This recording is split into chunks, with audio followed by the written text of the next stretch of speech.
Three tight ends and a fullback. First and goal from the one. I backs behind Darnold. Handoff straight ahead. Oh, baby, go, baby, yeah! Touchdown! Seahawks! Zach Charbonnet! The returning man for Seattle. And Washington's got away. Leon Washington turning on the speed. Washington. He's gone.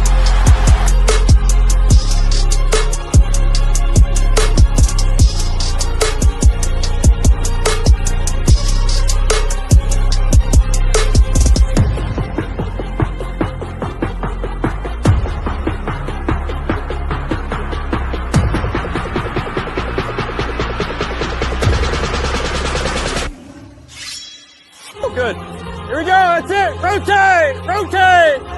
Read and trust your speed. Third and goal from the 19. Walker now in the backfield. JSN wide to the left side, and Walker's going to get the toss. He's going left side. He's got some blocking. He turns up, and he's down inside the 5.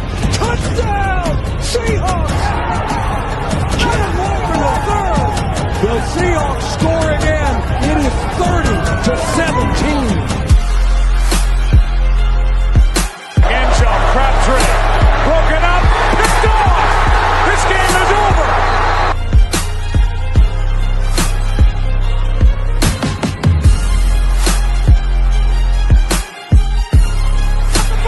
Midfield, 45, he's on the run, Lynch, 40, pushes him at 35, look at him go. He's down to 20, 15, he could go, he is going to go. Touchdown Seahawks, oh my word.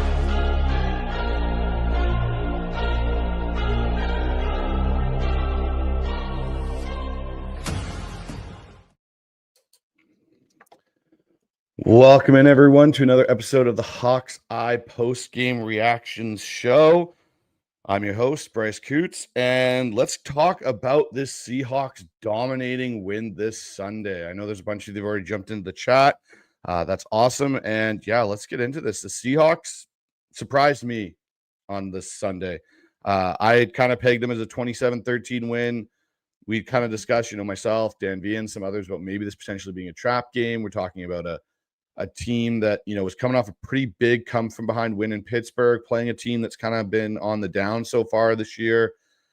Could this be one of those situations where the Seahawks just don't take this team as seriously as they should? And we've seen it in the past with Seattle teams that we've kind of not taken teams as we should at face value, and they come in and they shock us at home. That did not happen this Sunday. This Sunday was the first time I think we can say in a long time as Seahawk fans, from the minute Seattle started this game till the very end, it was full throttle through the entire game. And you know what? I'm going to put something on from one of our, guests that comes in a lot. And, one thing I want to mention too, and one of our people that jumps in the chat a lot here is Amy. And it's something that I didn't think was possible for Seahawks fans and for the Seahawks to do, to be honest with you.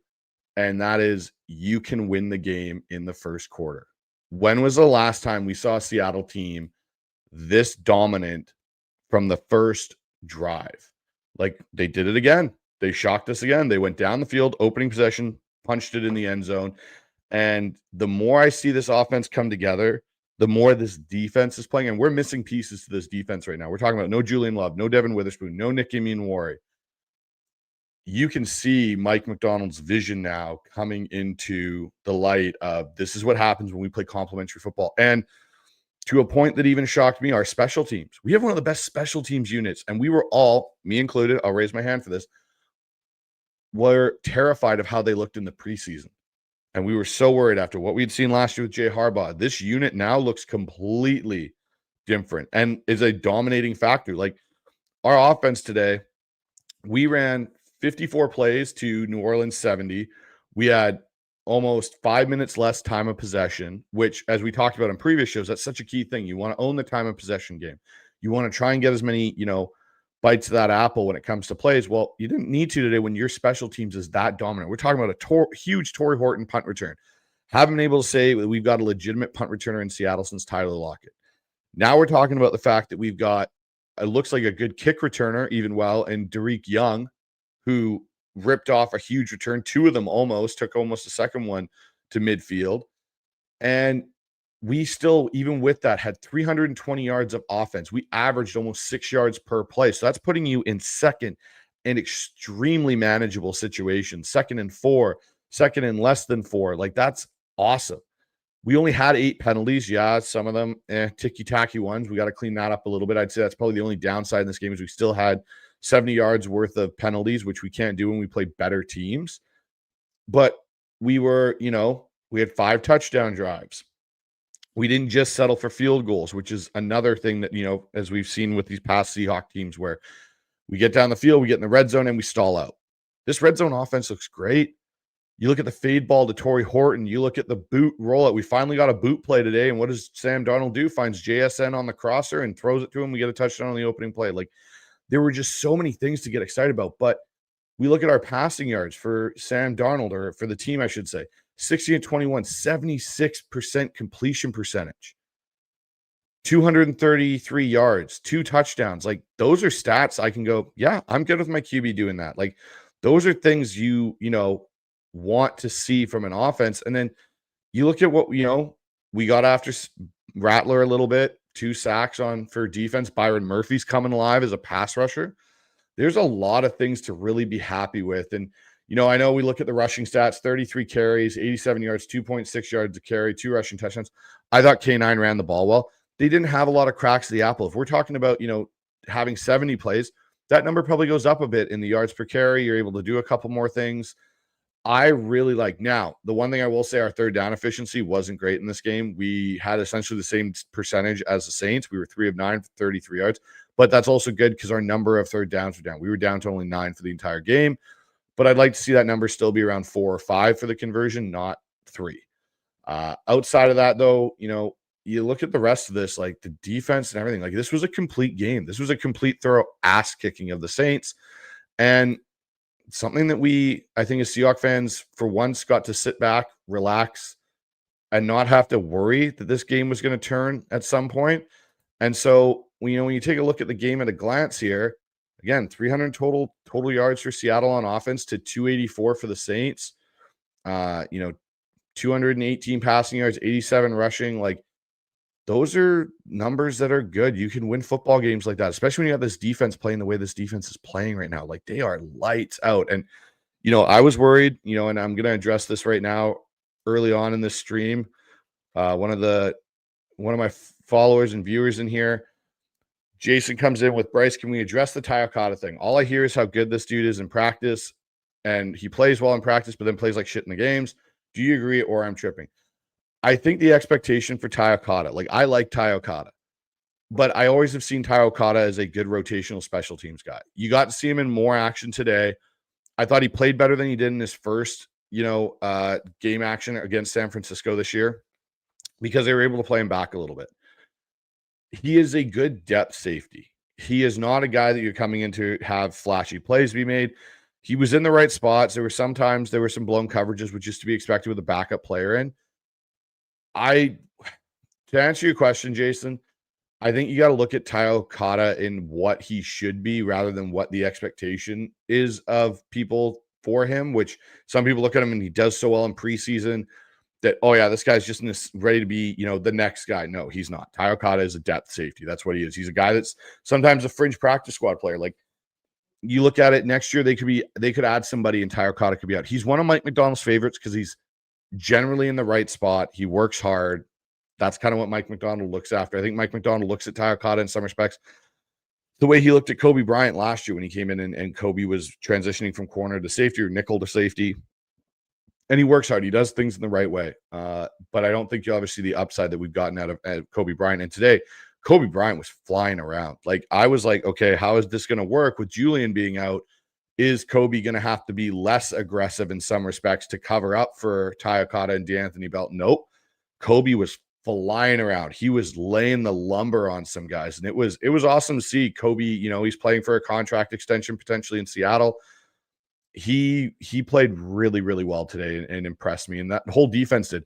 The interesting thing was how much Drake Thomas got to play, because he played a lot more than I thought he would in base packages. And it seems like Tyrese Knight is more the third down linebacker now, and Drake Thomas is more the first and second down linebacker, which I thought was kind of interesting. I'll have to see what the total snap count was for those guys, but I saw Drake Thomas out there a lot more. And again, special teams is another factor. He does really well on special teams. So, overall, I think the game at the glance here, everyone, is the Seahawks came out and I think put the league on notice a little bit that maybe week one was kind of jitters and, not playing to their full potential, because basically the second half of the Steelers game and this game, they look like a totally different football team. And they look like a football team that, they can play in this division and they can give the teams like the Rams and the 49ers some problems.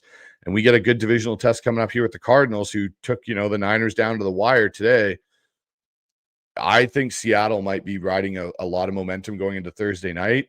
And I think that the Arizona Cardinals maybe might not want to stand in front of the buzzsaw that's coming, which is the Seattle Seahawks football team, not just a certain unit, the entire team. Because if I'm that special teams coordinator or I'm the OC for the Cardinals right now, I'm sitting there going, crap, like, what do we do? Like, the Cardinals just lost James Conner, it sounds like, for the season with his ankle injury, which was a pretty gruesome one to watch happen. So I don't know if I'm Arizona, this might be a how do we survive this game mentality more than a how do we go out there and try and punch Seattle in the face, because I don't know that they have any firepower to really punch the Seahawks team. Josh Job's playing well. Kendrick, the guy we picked up from the Rams as a nickel, he's playing well. Like 2 interceptions in 2 games as a starting nickel. Like, we were also worried with Witherspoon and even worried, like, how's this defense? The secondary is getting depleted. They find guys. Mike McDonald can coach him up. This Carl Scott can coach him up. And they're playing good football. They're playing as a unit.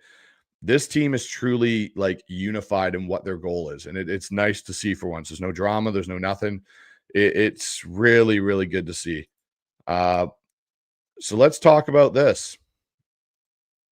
Offensive firepower. JSN comes back from his, flu, or I guess, do we call this the JSN flu game? Like, he had 5 catches, 96 yards and a touchdown.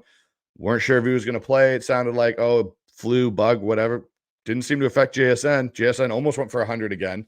So we're talking about truly a number 1 receiver now, which I think we all kind of figured he was going to be, but he's putting it out on tape.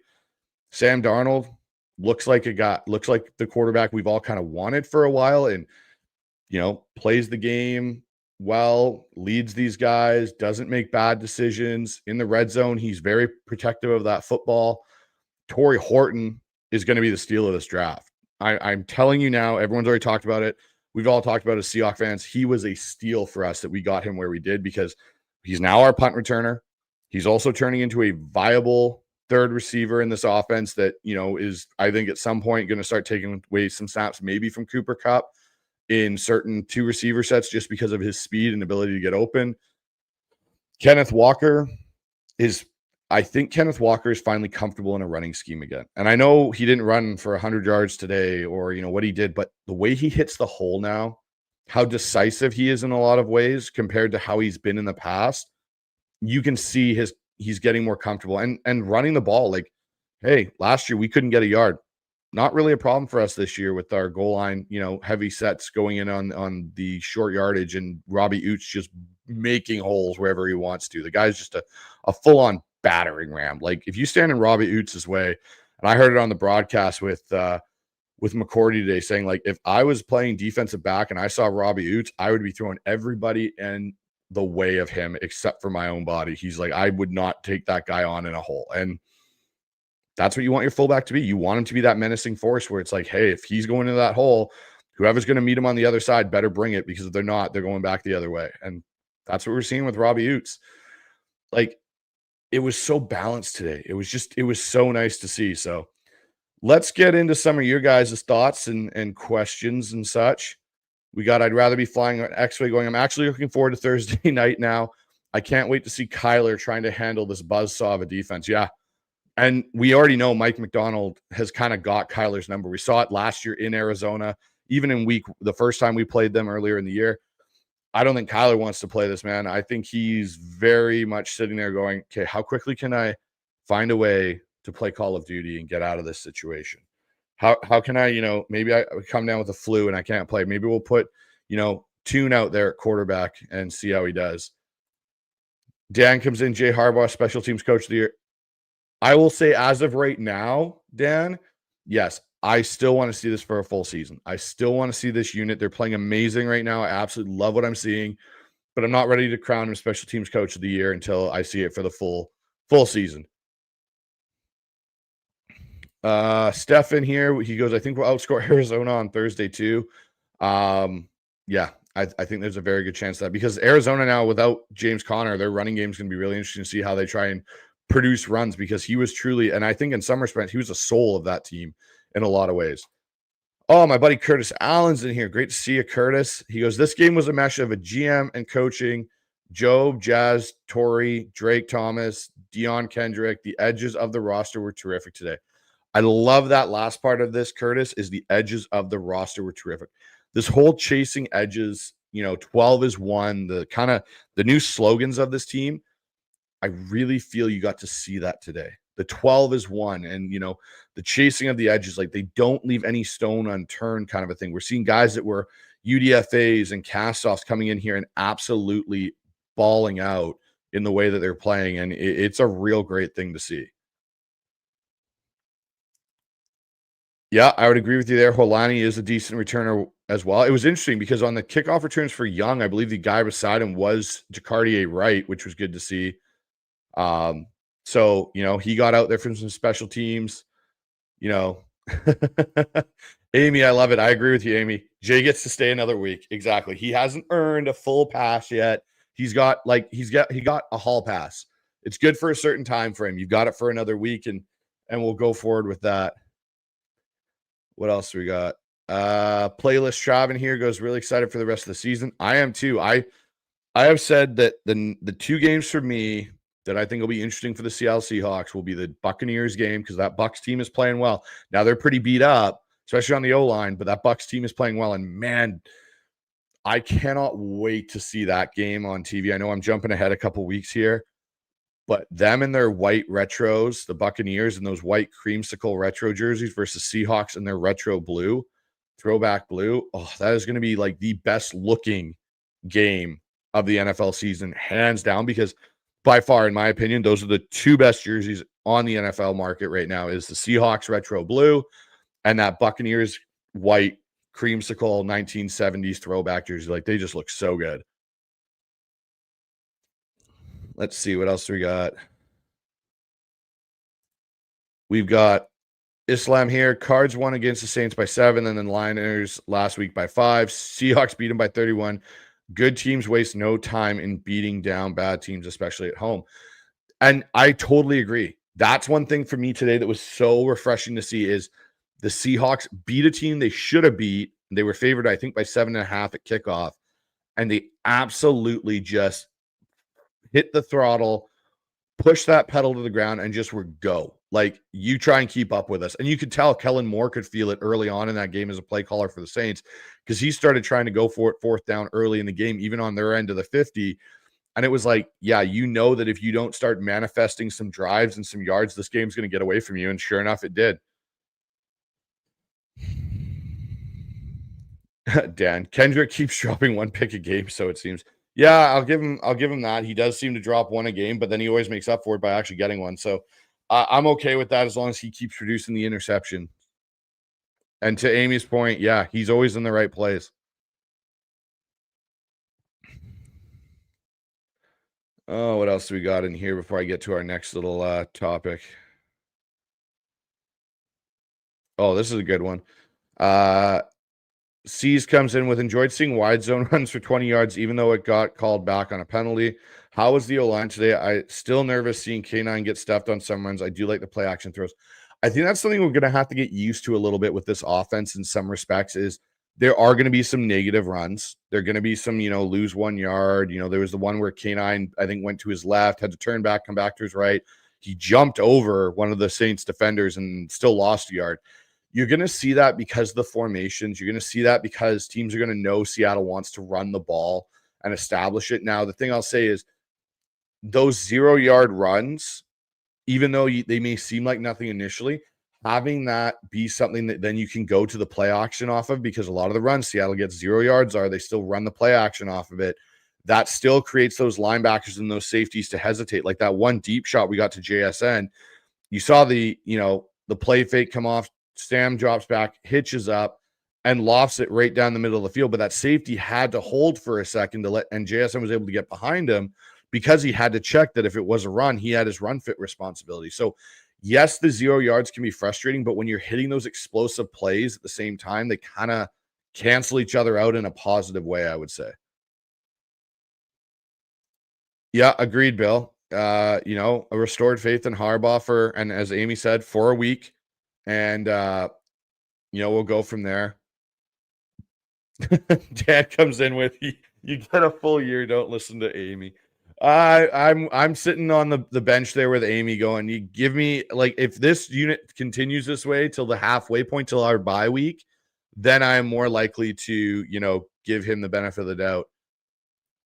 Mookie Alexander in here. Love to see Mookie in here. JSN has 323 receiving yards already, which is the most through the first 3 games in a season in Seahawks history. So there's the fun fact of the day. JSN is receiver 1, very much by what those numbers are producing right now. And an offense that I think a lot of people were worried about wasn't going to have and I put it in here, firepower that it clearly has shown with the ability to be balanced. So that's an awesome stat. Thank you for that, Mookie. Let's talk about the defense. So on the flip side of this, Spencer Rattler really had to throw short all day today. Nothing was open deep. Byron Murphy gets another sack. Kamara was basically a non-factor. Like, yeah, he broke the odd run here and there, but like when I talked about my 3 Ks, it was take the playmakers out of the game. Chris Olave wasn't much of a factor in the receiving game. Kamara wasn't much of a factor in the running game or even in the receiving game for that. Spencer Rattler was 28 of 39 for 218 yards, 1 touchdown, 1 interception. That's not great stats, especially when you're throwing it almost 40 times. That number should be higher. That just, again, proves to how good the secondary is playing together. And you think about Thursday night, we should get Julian Love back. We should get Devin Witherspoon back. We may even get Nick Eamon-Worry back. And now you're adding that into with a Josh Jobe and a Reek Woolen, who I thought Reek did have a good game again today. It wasn't great, but it was good. He's starting to get a little bit more consistent. Josh Jobe played so well. His pass breakup on that slant to Chris Olave, that was textbook. Just hand on the back, punch with your upfield arm across, knock the ball out. That was just fantastic coverage. That guy is playing with his hair on fire right now. He's doing so well out there at corner. And you're going to add Julian Love back in at safety. This group is just going to get better. And I think, honestly, the best thing about this is I don't think Mike McDonald's in his bag yet. I don't think he's sitting there going, yeah, like we're doing all this. No, they're not doing all this crazy stuff. I think they're playing a lot of their base stuff that we saw last year towards the second half of that season when they started to play well, because he's got all these different pieces in there. Kendrick, who didn't go through training camp with them. You got Tyakata in there instead of Julian Love. That's where I think when you get these guys back, like Nick Eamon-Worry, like Devin Witherspoon, you're going to see him really start bringing some creative stunts and different packages and schemes and stuff to offenses. And offenses aren't going to have an answer for it. They're going to go, how do we block all these guys? How do we have Nick Eamon-Worry coming off one edge? And how do we have Kendrick coming off the other, Devin Witherspoon? And we got Reek Woolen and Josh Jobe in coverage on our receivers, and they're taking them away. And we got our, Kobe Bryant and Julian Love just ball hawking in the back end. And you still got to worry about Big Cat. You still got to worry about Derek Hall, who I think on that one touchdown towards the end of the game, I think he got held egregiously, and it was a massive miscall because I think he would have sacked Spencer Rattler. And I think Mike McDonald was kind of irate about it too. Boy Mafe, the list goes on right now. Like, this team is so talented and so young that, we're talking about these guys and we're like, oh yeah, we'll finally get to talk about Mafe and Hall after I've listed off most of the entire secondary because of how well they're playing. This is something that we haven't had here for a while with this Seattle team, which has been, really awesome to have. And let's talk about special teams, obviously, right? It kind of sparked the game in some respects. Yes, we went down on an opening touchdown or drive and scored a touchdown, but having that 95-yard punt return, longest in Seahawk history, so that's a big one. I think he broke Nate Burleson's record that he was holding. Then you get DeAnthony Bell, a guy that has been elevated twice, that you can see the effect he's having. I got a feeling he's going to be on the 53 really soon because I think they've only got one more elevation left with him before he can't be elevated anymore. I would not be shocked if DeAnthony Bell is activated because his special teams, block punt, played well throughout that entire situation. I don't have really anything to say about anything that I thought went bad outside of the third down conversions and the penalties. This team played a complete game. Myers 3 for 3 on field goals, 5 for 5 on extra points. Can't complain. Jason Myers is kicking the ball really well right now. Field position. Here's go. Seattle's average start today was the 40-yard line. That was their average start position, was their own 40. That is ridiculous. That means you are only basically trying to get halfway down the field, or not even. You're trying to get 15 yards and you're in scoring range for your field goal kicker. Like, that is unreal to be in that situation. The Saints, on the retrospect, their average starting field position was the 27. That's huge. That is a massive thing. So, and if we want to talk about turning points in this game, we're going to talk about, obviously, the Horton punt puts it up 14-0. Walker's second touchdown before halftime pushed it to 38-6. And then, the red zone stand for, on the Saints in the third quarter, and kept it a blowout, right? Like, they couldn't get in. My big picture on this, everyone, is the offense was efficient, mistake-free, and balanced. Defense disciplined and suffocated the Saints all day long. And special teams were explosive and opportunistic. Like, if you play like that, this Seattle team plays like that, my prediction of 13-4 becomes a very, very real possibility. And I don't think it's something where it'll be hard for this team to replicate. It's not like, oh, we're throwing bombs all over the field and, doing all these things that, it takes a lot of luck. And sometimes you just get lucky that way. No, they played their style of football, and we saw the, byproduct of it. It may not be 44-13 versus a 49ers team, but it very well could be a 2-score win. Like, that's an opportunity. So I've talked this game through. I'm not sure there's much more needed to be talked about it. So let's get into your guys's, comments, questions, opinions on how this game went, how you're feeling. We'll start talking about that right now. So what else we got? Mookie comes back in. It feels like Mike McDonald has had to lighten the playbook because Eamon, Worry, and Spoon have been hurt, particularly the blitzes and sem pressure looks. Yeah, exactly, Mookie. That is what I have seen watching these games, Mookie, is I feel like Mike McDonald's sitting there going, I'd love to call some of the stuff that's on my call sheet, but I can't because I don't necessarily have the guys in there to do it right now. I think if you look at it that way, this just team gets more scary once they get fully healthy. Like, that's the thing. Most teams get injuries later on in the year, and knock on wood, that doesn't happen in Seattle. Seattle's dealing with a lot of injuries early on in the year, which means when that bye week hits in week 8 and this team can get healthy and that back half set stretch, they could be one of the healthier teams going down the stretch in the back end of the season, which again is going to be really interesting. Cole comes in with, Wolin had a below average game in my eyes. Okay, Cole.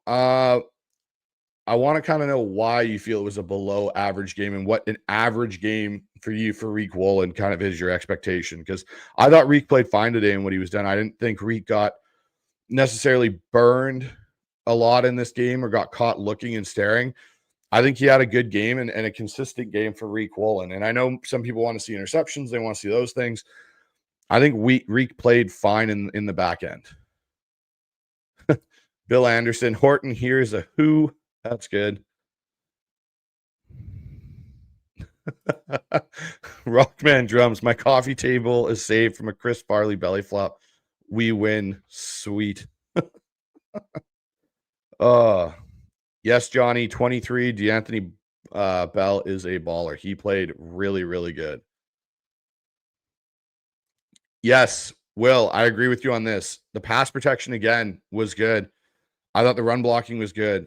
The thing for me, again, this is where that play action, this is where we missed this last year in this offense. When you can run the ball and you can do play action and your quarterback can turn his back to the defense and you're running the stuff from under center. And that's such a crucial part of this. The under center part of this is massive because as a defense, when you're looking at the quarterback and he's in shotgun, you can see the ball the entire time. Even if they do a little fake or whatnot, okay, yeah, maybe we think it's a little quick inside dive, but they don't have to respect it the same way when a quarterback says hot, takes the ball, turns around, and now you have no visual of it. All you can see behind that big, area of linemen is a running back's helmet coming towards you, and you can't see whether or not he's got the ball or not. So you have to respect it. You have to take that check step to fit the run gap. And then when you realize he doesn't, you see the quarterback get deeper, and then the ball, okay, now I got to try and turn and run. And that's where you saw guys like AJ Barner today and Cooper Kupp just sit in those deep hook curls and just be like, oh yeah, okay, I'm here by myself. Darnold puts the ball on the money, and they make, what should be like a 10-yard gain into a 15-yard gain with the yak. Those things. And then the other thing was Torrey Horton's fade touchdown. That was off a 7-step drop and a hitch from under center. Like, that was, for me, that was one of the most beautiful pass plays I've seen all year across the NFL, because it's a rhythm throw. It's not that easy to take your 7 steps from under center, get to that point and get that ball out. And Sam Darnold threw a perfect ball, like only where Torrey Horton's getting it. It was fantastic to watch. So I agree, Will. The pass protection was really good. Yeah, Dan, you were 13-4 is going to be needed to win the division. Well, Rams lost today. Cardinals were lost. The 49ers, unfortunately, beat the Cardinals in some respects. I wish they could have tied. It would have made things a little bit easier. But we'll get those 49ers again at the end of the year, and I think that'll be a really good game. Dennis, Bryce, what happens when Spoon and Emory come back? Guys on the field crushing it, and the Saints. You're going to have a lot of flexibility, Dennis. That's what Mike McDonald's going to have when he gets everybody back. And it's going to be interesting, because I think what you'll see is you'll see a lot more sub packages where they can put different guys in and know those guys can play. I think what, Kendrick's doing at nickel almost makes it so Spoon doesn't have to go inside. What this really will be interesting for, and I know I said I thought Reek played well today, is when Spoon's back, how do you justify taking Josh Jobe off the field for Reek to stay out there? Or how are you going to say, okay, Kendrick, 2 interceptions, back-to-back games, playing really well in the nickel. Okay, we taking him off the field? It becomes really interesting. Like, practice reps for these guys is going to be so important. And we talk, you think about back to when Richard Sherman and the LOB, and I hate to always go back and look at the past, but one thing they always used to say was how important the practice reps were, like how the practices were so competitive, because you were trying to keep your spot because there was a guy behind you that was very capable of taking it from you. And now that's what you're seeing with this team start to develop. Like, if Reek struggles during this week in practice, I don't think Mike McDonald's going to have bat an eyelash at it, or, and go, yeah, I'm not going to put Josh Jobe out there. Like, I got to keep Reek. No, Reek, you're not performing. Josh, you're in. Go. Or, hey, Reek, you know what? Josh has been playing much better than you. I'm going to start him. You want those reps back? You got to earn it in practice. Kendrick's been playing really well too. So we'll get you in there if we can, but we're going to go with this group. Like, those things can happen. And speaking from my own coaching experience, like, I tell my guys every week, every day of practice is a competition to start for that Sunday. Like, it's not like, oh, you're the starter now and it's just assumed that way and that's how we go. Like, you're not going to perform in practice and bring it in practice, and you're not going to play for me on Sunday because I can't trust you to. And that's where I think this is going to be really interesting, Dennis, is to see how that shapes up for these guys. Rockman comes in. Your thoughts on third down today in the sideways run game? Yeah, the third downs are a little concerning. Obviously, 3 of 9, 33% is not great. Didn't have a lot of opportunities, I think, because in a lot of ways we stayed ahead of it. Again, part of it was yards per play, 6 yards. Keeps you out of it. I think there were a lot of second down conversions in that situation. Now, I think they were trying to get to the edge in a way with their run game, especially in the first half, because of how I think they looked at the Saints defense and went, they have some pretty good D tackles. Let's try and get outside that and create pressure on the edge and see if their DBs will come up and tackle. And they did. What was interesting was the amount of inside zone they went to in the second half. Like, you saw Kenneth Walker really start working on that split zone, inside zone stuff, belly runs and different things like that, which is between usually your guard and center areas. They kind of went to that, I think, because they realized that they could move those guys in the inside. The Saints were flowing well and playing outside well. So I think that's where you saw them kind of go inside. Again, third down's probably one of my few negatives in this game. Needs to get cleaned up along with the penalties. So, yeah, Johnny comes in with, how was the edge pressure today? I thought the edge pressure was good. You didn't let Rattler get around too much. I think Hall got held out of a sack. You forced him up, but he was also getting rid of the ball so fast. Like, he was just ball out, check down, ball out, check down. Like, Kellen Moore does not want him hanging on to that football. And so that makes it hard to see. But I thought, D-Law, Murph, or Chenna, I thought Chenna played much better today. He definitely was, able to, I think, force the tackles into more of an anchor spot a lot of the time than trying to go around him on the edge. So I think it'll come. I think you'll see more of an effect, to be honest with you, John, against the Cardinals and Kyler Murray, is how they can keep him from escaping out the back door. That's where your edge is going to be really crucial. And funnel that pressure up in towards, the interior of that D-line and Leo, Murphy, Jaron Reed, all those guys. Amy in with, what did you think about the penalties on Leo and Ernest Jones? Felt like the rest were trying to find things to even the playing field. Yeah, I think those are what I meant by those ticky-tacky calls, Amy. I wasn't really thinking those were the fouls, but I think there was some point of it kind of being like, maybe they're trying to, they're going to get overcritical on it. So there's a few penalties I'd probably throw out when in the overall stat when we're looking at the 8 and maybe go those two especially. So now you need to go 6. You take some of that yardage off, but yeah, they were pretty ticky-tacky calls in some of the retrospect there, especially when they missed the holding on Hall later on in the game. It was kind of like okay. What else we got in here? Sam comes in, hearing others talk again about moving picks for players this year because the current draft class is currently not that strong looking. Thoughts? Well, Seattle doesn't have a lot of picks in next year's draft. There's things about next year's draft I really like. The thing I think you can cross off for Seattle that they're not going to be looking at unless somehow someone falls in their lap unexpectedly is quarterback. I think that area is settled for now. I even think they may look at receiver, but I don't think so. I think I talked about this on Dan's show yesterday, actually, or maybe we talked about it off air, but I said I could see a situation for Seattle where they, like, if someone comes calling because they signed Shane Lemieux and if they activate him up to the active roster because he fits the scheme better, I could see them maybe moving Christian Haynes once he's healthy to try and get a mid-round pick back, which they could potentially get like a 5th or 6th, kind of in that area, maybe a 4th. But I think Seattle's going to be in the market of trying to get picks more than they are to get, players this year. Because I don't know if there's a massive weakness. Like even the linebacking core now, you got Paul Jr. and Surratt there as depth pieces. Drake Thomas is playing really well. I don't see a real glaring, hey, we need to move some picks to get a player.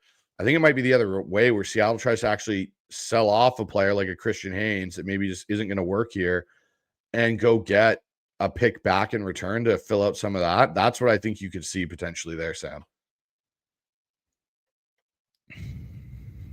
What else we got in here? We got Sent Studio and hell of a game. The Mariners won. I won my fantasy league. So did my wife's team. Basically my second team. The Niners almost lost and the Rams did lose. Sounds like a pretty good weekend there, man. I was, for me, I think I've won in one of my fantasy leagues for sure because of Jason Myers, the Seahawks defense, JSN. They all had big days, so that helped. Team I coach won, which was a positive. And the Seahawks, coming back and watching the Seahawks kick the crap out of the Saints, tops off the weekend rather nicely for me. So, I can agree with you there. It's definitely a good weekend for Seahawks fans and football fans. Ian Victor in here. Good to see you in here, Ian. Hey, Bryce, not saying it'll happen, but what would you say if a Dexter Lawrence trade happens? Hearing he's getting frustrated in New York, add a strength to a strength. The only thing that worries me is what you'd have to give up, Ian. I love Dexter Lawrence. I think he could be a very interesting player. It just makes me wonder, what are you giving up to send back the other direction? And it's probably a player and a pick, most likely in New York situation. So is it a Boy Mafe? Like, I really think, you could explore that trade. I don't know if that's a trade they make, though. Just because, where are you going to fit him in that? Does that now stop Byron Murphy's growth as a player because he's going to eat into some of Byron's snaps, or is it affect Leo and how much Leo's like? That's where you start wondering, hey, how does this all work rotationally, and how are we going to maximize these guys' effect in the game? I could see it, and it was funny. I think I actually messaged Curtis Allen about this in our Twitter DM. The fact I have a feeling if Mafe doesn't hit double-digit sacks this year, his price tag may be less than what we all initially thought going into this offseason with the type of player he is, where there could be a chance where Seattle could get Hall and Mafe both under contracts going into the future. Obviously Mafe this offseason, Hall next offseason, or 2 off seasons from now, I should say, going into the 2027 season. You might be able to get both those young pass rushers back, because if sack total is what drives a lot of the edge market, and if Mafe doesn't get to double digits, he will never hit double digits, which some team may spend a boatload of money on that, but most teams will probably be like, well, why hasn't he been able to do that? Seattle might be able to get him back at a cheaper rate than initially thought. Thank you, Scott. Yes, big news. I got over the hump of 1,000, so I appreciate everybody for their support and helping me achieve that. And now the goal is to get over 2,000. So keeping on that whole train, keep pushing it, keep helping me with subscriptions and notifications and telling all your fellow Seahawks fans about the show. But I can't, do it without you guys. So I really appreciate everybody's support in that. It's been absolutely fantastic. I love having all of you guys in the chats and in the comments. It's been really great. What else do we got? We got another one from Sam. Right now, Mike is looking like a great coach pickup. Scary thought. Where would we be if we could not catch him? Oh, that's an interesting situation. I love Pete Carroll, and I love what Pete did. And I will be one of the very first people that says there needs to be a statue outside of like the end zone with the Hawks nest in it with Pete Carroll. I think there needs to be one there. He means that much to this franchise. But him deciding to step away from the team and step back and let them go for this search cannot be overlooked of how important that was. Because I think if you miss out on Mike Macdonald, I think it's a very bleak looking future. And I think the one thing we're seeing it a bit now with obviously Chicago and Ben Johnson, because those were the two guys at that time, right? It was Ben Johnson or Mike Macdonald. And I know everyone gets kind of worried about, hey, we're hiring a defensive coach, so that means our offensive coordinator is always going to be constantly a revolving door. I don't know if Clint Kubiak's ever going to be a head coach. I just don't see that demeanor from him. And, I hope eventually maybe it does happen. I think he could be the type of guy that's just going to be an OC and, maybe gets promoted to assistant head coach and OC. But I think he's going to be here for a while. And I think the staff that he's brought is going to be here. I don't think John Benton's looking to be a head coach. I don't think Rick Dennison's looking to be a head coach. So I think you have some stability there for a while. But Mike is just so, and this is what I've heard from people inside, he is so detail-oriented and so structured in what he does that he is thinking like 3 moves ahead of everybody on how he's going to deal with stuff. And that's something you want in your head coach. That means he's never getting caught off guard with things. And he's always trying to learn and adapt. And I think that's one thing, to your point, Sam, if Seattle had missed, maybe we end up with Dan Quinn. Maybe we're in Ben Johnson. I don't know. But Mike Macdonald fits John Schneider, and John Schneider fits Mike Macdonald, the way they work, the way they think. And that's one of the best things you can have is when you have a head coach and GM on the same level and what they want to do. John killed the hire, I think, in a lot of ways. And I think it's going to be a really bright future for Seattle going into, the next 5, to 10 years.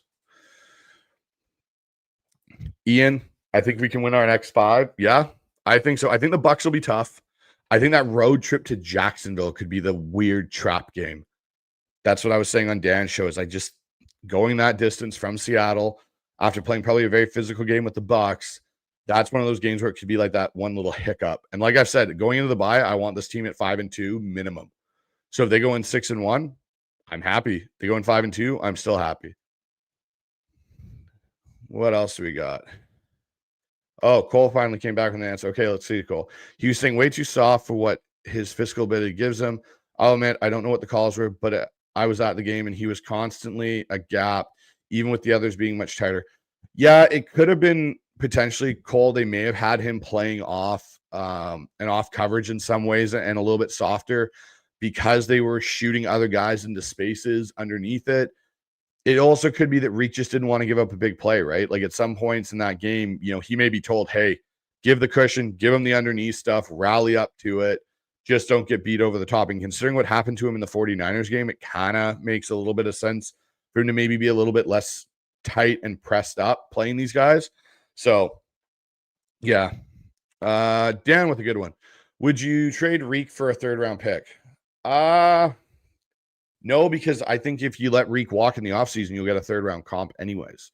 So I wouldn't trade him for a third round pick. It would have to be something probably more than that because I can get a third round pick for him in a comp, potentially in compensation picks in the offseason, Dan. So, yeah. Oh, kick-ups in here. Good to see you, bud.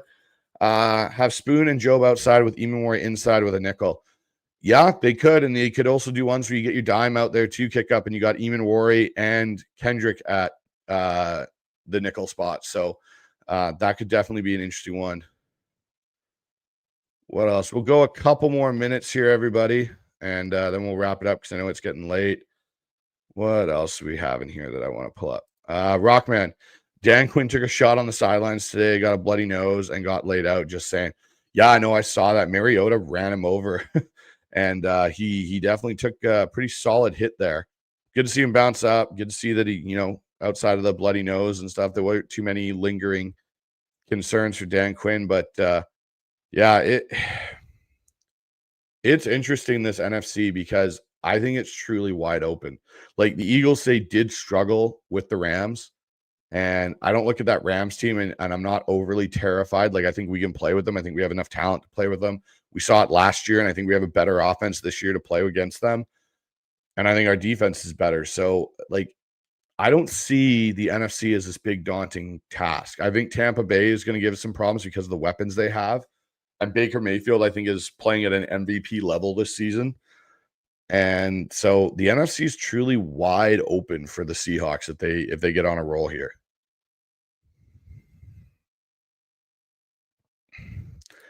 Kickup comes in. Oots got banged up, may not play on a short week. Also, Dan VN said Spoon, Love, and Eamon play. Thoughts? I think we got to see with Eamon given that he almost was an IR candidate. I think Spoon's probably back. I think Love's back for sure. I will be interested to see what happens with Robbie Utes because I think that dude's just and Mark Schlereth always says this, and it's one of the biggest compliments you can pay a football player is you just call him a football player. And Robbie Utes is a football player. And I think that dude will go out there with a dislocated shoulder and play fullback. Like he just loves it, loves to be violent. I think it'll take a bit for Robbie Utes to not play. But if he does have to take, a week off on a short week, I think there's a chance Brady Russell just steps in and away we go. Brady Russell played there in the preseason. He did quite a good job. So yeah, it'll be interesting. What else do we have in here? Matthew McManus. I remember John was hot after Mike Kafka so much that Davo changed his title to assistant head coach. So glad we ended up with Mac. Yeah, no, and they really liked Mike Kafka because of where he had come from, the Andy Reid side of things, and how much Andy Reid spoke highly of him. And John always relies on his connections and people in there. It was interesting, that whole thing, because I know they even looked at Mike as an OC before they hired Ryan Grubb. So that'll be an interesting one. Oh, there you go. Bosa blew his knee out too. Are we talking Nick? I don't know if it was Nick or is it Joey Bosa. Which one are we talking about here, Rockman? Yep, Matthew, he is out for the year. And I'm totally in agreement with this, Amy. Like, if he is that nicked up, to sit him for sure. I just, if it'll come down to him, it'll come down to the training staff. Take the mini bye. I agree with it. You do have Tampa Bay coming in the following week. So if he needs to sit, that's fine with me. You got Brady Russell there for a reason. Oh, man, that's really rough. That's unfortunate for Joey Bosa. I really like Joey Bosa. I thought he was going to have a great opportunity there in Buffalo. That's unfortunate. Yeah, I heard Love was running good in warm-up. And then even on the sideline, he was on Torrey Horton's punt. The TV camera panned to him, like jumping up and down the sideline. So I don't think him and Witherspoon are out much longer. Hoop Craze, good to see you in here. I feel like John got us to steal in Darnold. He's a franchise guy who's young and still mostly cheap. Potentially. I won't go to say he's a franchise QB just yet. I think there's potential for it. I was talking with Dan Viens on the side, and we were saying that, there could be a situation where Darnold gets another 3-year deal if he plays well. And, it it's going to be interesting to see what happens with Sam. Because I think with Milroe, it'll depend too on how Milroe progresses and they go from there. But Sam could be the guy too. And he is young, to your point. I really like Sam. To me, he's a more athletic Matt Hasselbeck. That's kind of how I look at it. And I think you saw that today, even on the touchdown pass to JSN, like his ability to get out of the pocket on the move. But his other one that he got out, I think it was earlier in that drive, he rolled out, got out of a sack, rolled to his left, flipped it downfield to JSN and got a big first down like he did against Pittsburgh. Those are plays that veteran savvy quarterbacks can make, and his pocket awareness is getting better. That's for sure. Thank you for clarifying. I was going to say, I didn't know Joey, but Nick Bosa. Okay. So that I just looked it up right now. I just saw it. Thank you, Amy. Yeah, it's an MRI. So that could, again, drastically affect the San Francisco 49ers if it's substantial. Hoop Craze comes in. I'm scared the Niners game will cost us just like the Rams game, but keep fighting is all you can do. The reason I don't know if it's the Rams game from last year is because we were down on their end of the field with less than 30 seconds left, about to punch in a touchdown to potentially win the game. And a play that only Nick Bosa and a few other pass rushers can really make happened, where when I look at the Rams game last year, we turned the ball over multiple times in critical situations that cost us that game, the pick six, the other turnover in the red zone. I think what I'll say on this, and I know they're both turnover sets, Seattle felt more in control of the 49ers game than they did that Rams game. And I don't know later on in the year if the Rams are going to be a team that's ascending going into the playoffs, or more if they're trying to hang on, where the Seahawks, I think, can be ascending. So it'll be easier. I was super critical of John with the pivot from Geno Darnold. Seems like a blessing in disguise.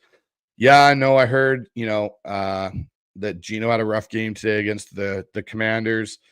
I think he's going to be fine. I think, though, the biggest thing is the mentality aspect. I think Sam fits Mike McDonald better than Geno. And, that's a big thing when your quarterback and head coach are aligned mentality-wise. I think that's a huge thing. And I think Sam and Mike are very aligned in that. Oh, good. So Amy answered that for me. Thank you, Amy. Bill came in with Riley Mills out for the year, or I think, to Hawk Blogger's point, to Brian Nimhauser's point, I agree. I think he's going to play at some point. I think he'll see it after the bye week, probably. Coming out of that Commanders first week, I think that's when you may see Riley Mills back in action. But guys, we're going to wrap that up on that note for tonight's show. So again, Seahawks 44-13 dominating win. Couple things coming out. So tomorrow night, 7:45, Seahawks Aftermath with Michael Thompson. And we're going to combine it kind of like we did last week with Mookie Alexander and do our pregame live show as well. So make sure you guys have the notifications on. Come join that conversation with me and Mike tomorrow as we preview the Cardinals matchup, plus get Mike's thoughts on the Seahawks game and kind of do a little bit of a catch-up, since we haven't done one since I think it was after the 49ers game. So we have the Steelers game to talk about with Mike as well. I'll also have Griffin Sturgeon on this week to do a deep dive into the Seahawks defense, where he thinks it's at, where he thinks it may still need to improve, what things have really impressed him so far. So those two things. And then Wednesday night, 5:00, it'll be the second version of it, the Seahawks Syndicate show with myself, Brandon Kane of the Hawks Nest podcast, Dan Vians of Seahawks Forever, and Mookie Alexander as well of Field Goals. We'll be live breaking down the Cardinals matchup going into the Thursday nighter this week, as well as taking your guys' questions, your comments, how you're feeling about the team, and kind of doing like a pulse vibe on Seahawks community as it stands right now. So with that being said, everybody, thank you so much for tuning in tonight, and go Hawks.